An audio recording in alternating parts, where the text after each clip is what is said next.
I just go? Just go. Okay. Unless you want me to ask a question. No. We got. Let's open a little bit. Well, I guess there's a lot of people I need to thank. First of all, Domas Sabonis, Justin, Holiday, Jeremy Lamb, and Torrey Craig. Those guys were incredible for us. They helped our culture, and they're great people, and we really wish them the best. I mean, that's sort of a cliche, but we really do. We get closer to players here. My wife is close to a couple of those wives, and that's just the nature of this business. You develop relationships, and we're really going to miss some of those players. But with that, I'd like to welcome Tyrese Halliburton, Tristan Thompson, Buddy Hield, and Jalen Smith. And I also want to do something a little bit different, in that I think you guys know me, and making trades during the year,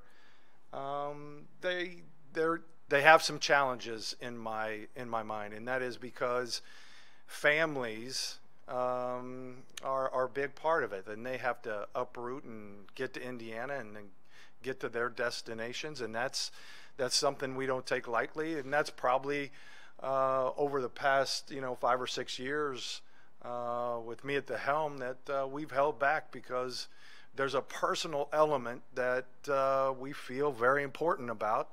That being said, we help those guys get to their cities, and as soon as they get here, the players that we've traded for, we do a great, Karen and her group do an amazing job of getting them comfortable and getting them ready to perform on the court, and we're going to still do that. And we put a lot of resources, and that's something we want to be great at. So I think that's really important.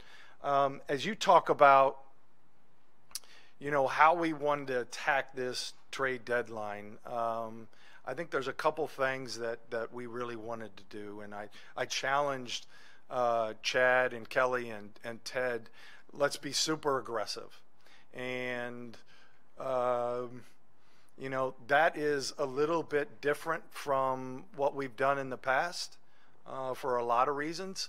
But I felt like this year, with where the team was, with where the team was heading, a lot of conversations. This wasn't done in a vacuum. There was 10, 15, 20 conversations about the directions. And as you look at it, the trades kind of pulled us into a really nice direction. And one of the things I'm a big believer in, and I've learned this over the course of my 20 plus years in the NBA, and that is sometimes you get into the trade deadline and you get pulled into a direction.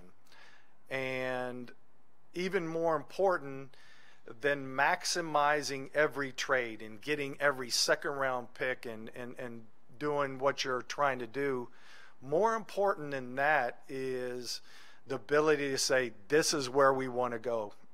And that is probably the most important thing. And for me, I think that there's a journey that's starting here. There's a journey with some younger players. There's a journey with some existing players. But I do feel the best I've felt in a long time about the direction of this team. And, we didn't know, quite frankly. We thought we were really good trade partners with some teams. We definitely had some players that we were pursuing and had a laser beam focus on. And we were able to get them. And you look at the totality of the trade deadline. What does this mean? First of all, we've got a lot of young and up-and-coming players that we can grow with. We've added multiple picks that we feel great about. We have a point guard of our future, and if you have been in this business for a long time, getting a point guard that is young, with upside, and you feel like you can build around for the next 10 years, those don't come around very often. So Tyrese is that guy. We feel like not only on the court, but off the court, he brings a persona that we need.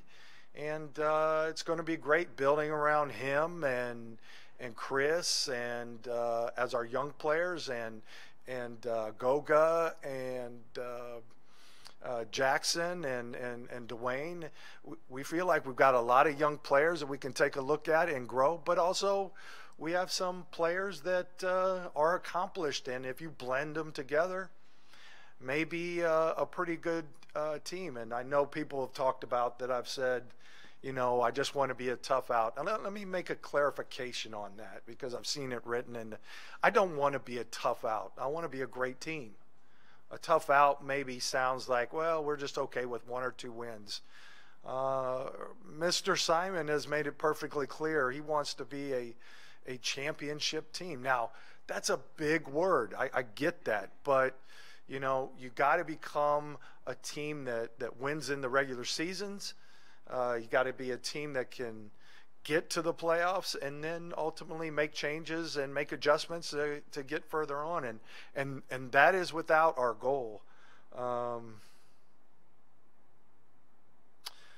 think also that it's very important as you look at the history of this team, back from Paul George and Roy Hibbert,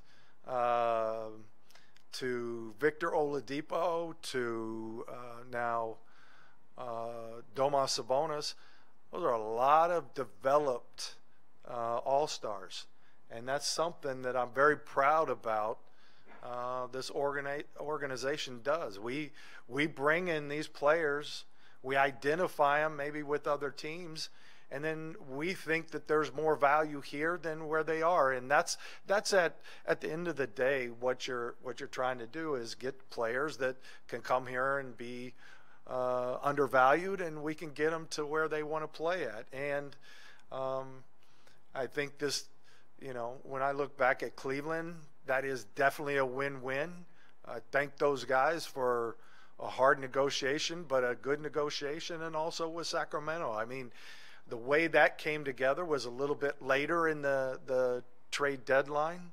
A lot of back and forth, little arguing here and there about value, but at the end of the day, they get a couple players that I think they feel like that fit them perfectly, and we get a couple players that identify some of our weaknesses and how we want to grow. And again, having a young point guard that we feel really confident about the next 5 or 6 years, and a shooter in Buddy, and with Jalen Smith. I mean, Jalen Smith is the 10th pick in the draft a couple years ago, and for whatever reason, you know, his contract wasn't picked up. But I think we have some flexibility with that contract, and we're going to get a good look at him and see what he's about. I just met him for the first time, but he's going to get thrown out there, and guys are going to be able to get on the court.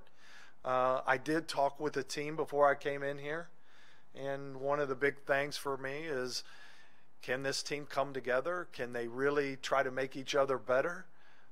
Can they play hard? Can they play smart? And can they play together? And you know, I saw a lot of bright faces. Like you know, when I talk to a team, I can tell this team, and you know, maybe there's a little bit of transfer of leadership, but I think, you know, you get this team back, and maybe T.J. Warren gets back, Miles gets back. I think you're going to see some things that we may really like, and so it should be a lot of fun. All right, everybody can raise your hands for the question, Mike, please. Hey, Kevin, I guess, you know, the duo or the front court of Sabonis and Miles Turner has worked to an extent over the past few years. I guess, at what point did you realize you had to separate that front court? Well, you know, that's a difficult question, because, you know, there have been times when I felt like it did work. And you look at a team like Atlanta tonight, you know, they're coming in with 2 big guys, and they're having a hell of a season. And but as the season unfolded, I think the guys wanted it to work, but it just was a little clunky at times. And I think there was about a month ago where I thought, you know, if there's an opportunity to maybe let one stand up and lead and one get to another place and have his opportunity, that we would look at it. And it just so happened that, you know, we had targeted Halliburton, and we wanted him, and we didn't know he was going to be available till late into the trade deadline. And quite frankly, when he became available, we were going really hard at him.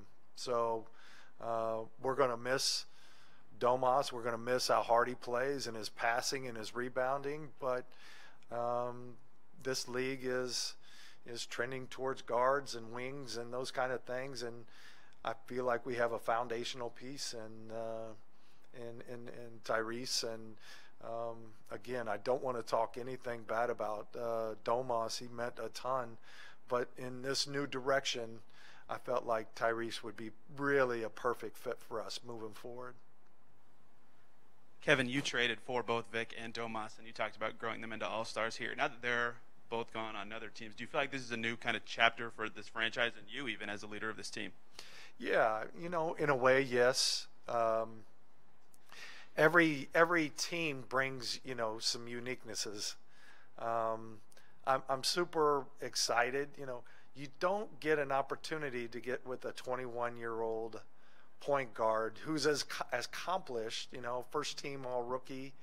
One of the things we studied, and we've tried to do this in the past, you know, Victor in Oklahoma City had a role, but we felt like when he came here it would be a different and a bigger role, and it worked. So with Domas, and we really feel like when we put the ball more in Tyrese's hands, that he can really blossom into something special at 21 years old. You know, for me, when you get those kind of guys, it's like getting the Paytons and the Andrew Lucks. They're point guards, elite point guards, and I don't want to put too much, you know, expectations, but from what I've seen and his numbers and how he affects the game, and how he affects the game is more important than some of his scoring, because I think he's a pass first point guard, and I think, you know, I already feel it, like from the guys on the team already feel it, like, oh man, I get to play with the guy and he's going to give me the ball in the right place at the right time. And so I feel an uplifted team right now, and let's see what happens. Let's get out there and compete. And, you know, one of the things that's really important is this journey that we're about to start. We have a ton of optionality. And sometimes you go into season after season and you're like, okay, continuity is really important. At this point in time, continuity wasn't as much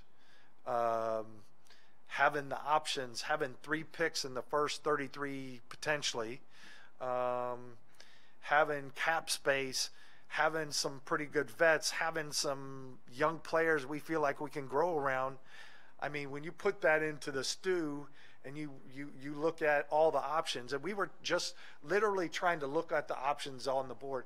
It's not endless, but there are so many ways we can take this team, and to me, that's what you want. And if we sit back, we get to the end of the season, we get into the draft, we get into free agency, I think there's a lot of opportunity. I think that we're going to be opportunistic, and when we see something, usually we pounce and we go all in, and that's how I think we'll make big changes to help this team.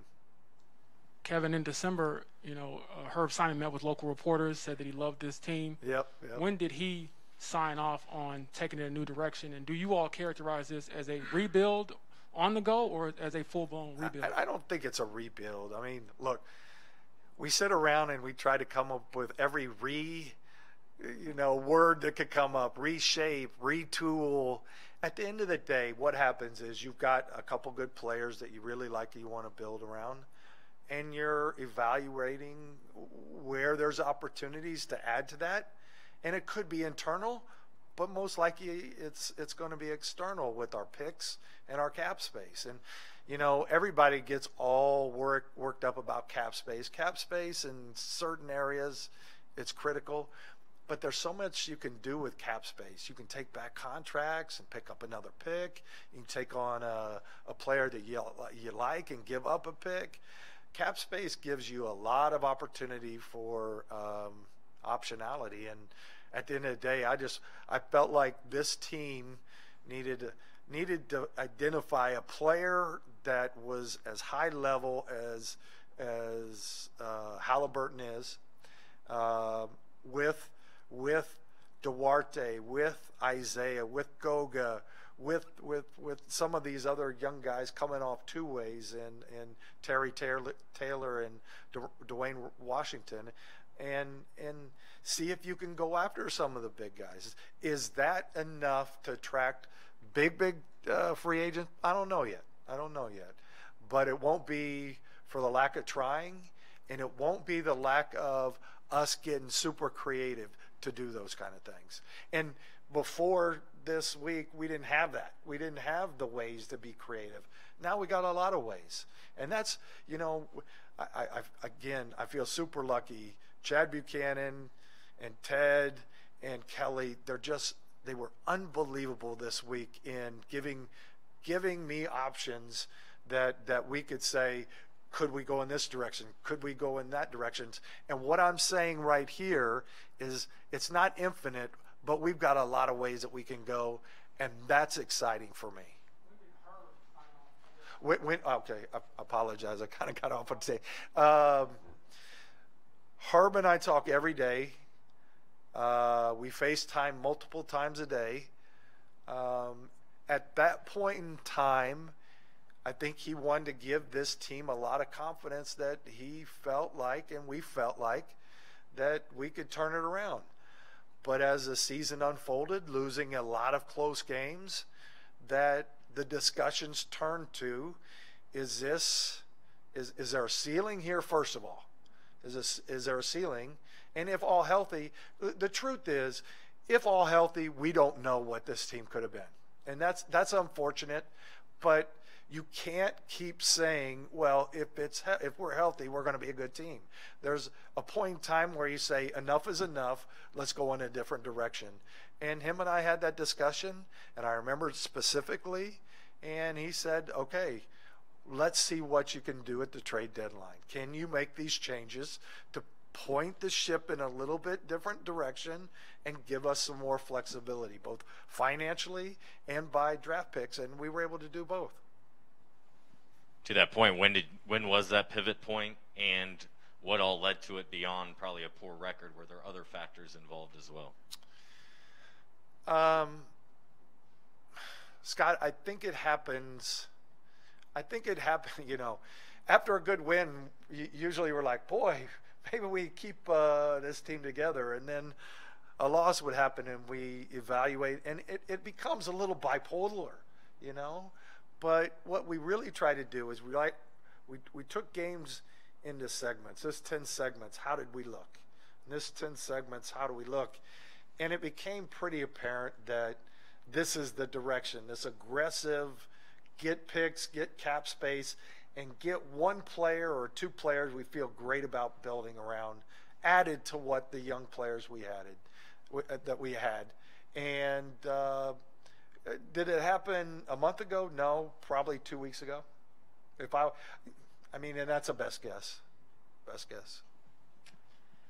Kevin, do you consider this like phase one of restructuring this team, and how much will the rest of the season kind of impact that? There's all kinds of rebuilds. This is not a rebuild. We have too many good players on the team right now. A goal would be to be opportunistic at the draft, move up, move down, move out, grab a real, a player of experience for those picks. And, you look at some of these teams They make one or two moves. They draft well, and they added a free agent, which we could do. And then the next thing you know, you're talking about, Cleveland, and they're in the top of the East, or one of the best teams in the East. And so we're going to be constantly evaluating how we can get the player we want in the draft and a good free agent that we feel great about. And does that bump us into the next level of tier in the East? And we're hopeful it does. But if it doesn't, we're still in a great wave over the next 2 years of adding young talent through draft and through cap space, that we feel like we have a real direction. The boat is going this way. There's audibles that could take it this way or this way, but the boat is now in a different direction. And we love that direction. As you looked at that new direction, how much did you lean on and utilize Rick Carlisle for his expertise, but also think about players that play a style of basketball that would be a preference to him? Well, that's ongoing conversations every day. And I love my conversations with Rick because he's very detail-oriented. And I think what he does is he makes everybody rethink things. He kind of plays devil's advocate sometimes, but I've loved working with him.